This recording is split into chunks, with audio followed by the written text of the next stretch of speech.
嘿，我的小伙伴，有注意力不集中的问题吗？比如看这支影片的时候走神，觉得自己是因为有多动症才这样的吗？人们常常把焦虑症状误认为多动症，因为二者有一些相似的特征。疾病控制和预防中心统计的数据显示，大约有 30% 多动症儿童患有焦虑症。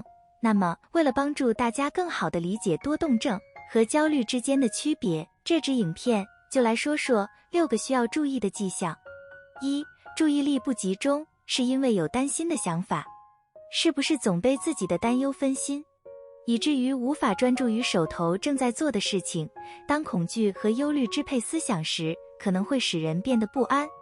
在课堂上坐着不动，集中注意力或专心听讲都成了问题。根据维尔·科罗内尔医学院的医学博士约翰·沃尔德罗普的说法，当一个人经历焦虑时，大脑中对思考、学习和记忆至关重要的前额皮质部分会关闭，大脑专注于保持安全。与多动症相比，不会被担忧的想法所消耗。相反，前额皮质与荷尔蒙、多巴胺和肾上腺素失衡有关，会导致分心。2. 不会有太多冲动的问题。经常发现自己在课堂上大声说话却不举手吗？也许因为总是坐不住，甚至在学校被贴上麻烦制造者的标签。根据约翰博士的说法，患有多动症的人可能会觉得好像有几十个控制者试图同时控制他们的大脑，而没有相互打招呼。所以，如果发现自己似乎没有那么多冲动的问题，只是因为紧张而难以说话或站起来，那么可能患有焦虑症，而不是多动症。3. 有因完美主义而无法完成作业的困扰。完成作业有困难吗？也许发现自己即使只有一项任务，也还在拖延。这种挣扎可能是因为想用多种方式表达自己的观点，让自己想要放弃并忽略它们，然后开始回避自己的任务，因为不能让它有一点不完美。如果能体会到这一点，那么更有可能是在与焦虑做斗争，而不是多动症。约翰博士表示，虽然多动症患者可能会在完成学业或执行任务方面遇到困难，但这通常是由于注意力不集中造成的，而不是完美主义造成的。4. 通常对社交暗示更敏感。对自己给别人的印象很敏感吗？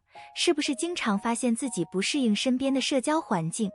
也许觉得在别人面前吃饭很困难，或者有避免在公共场合讲话的倾向，因为担心自己喝太多的啤酒，别人会对自己有负面的评价。根据约翰博士的说法，如果对上述问题的回答是肯定的，那么更有可能患有焦虑症，而不是多动症。这是因为患有多动症的人通常很难理解或错过社交暗示，而不是对这些暗示过度敏感。5. 会感到心跳加速、湿冷、肌肉紧张、头痛、恶心或头晕。经常感到头痛、恶心或头晕吗？这些只是焦虑的几个症状。约翰认为，焦虑来自于大脑后部一个很小的杏仁状部分，叫做杏仁体。作为大脑的看护角色，杏仁体一直在观察危险，一旦发现有危险，它就会触发战斗或逃跑反应。然而，对于那些焦虑的人来说，他们的杏仁核很大，而且非常敏感。正因为如此，他们的杏仁核最终会发出很多错误的警报。我们可以把杏仁核想象成一个经常喊狼来了的守望者，因此即使在没有威胁的情况下，大脑也可能会感觉到威胁。6. 当感到平静、安全，并做自己喜欢的事情时，不太可能表现出有问题的行为。玩得开心时会怎么做？无论是听最喜欢的音乐，还是玩电子游戏，做自己真正喜欢的事情时，会发现自己感到平静和安全，既不会焦躁不安，也不会觉得需要喘口气。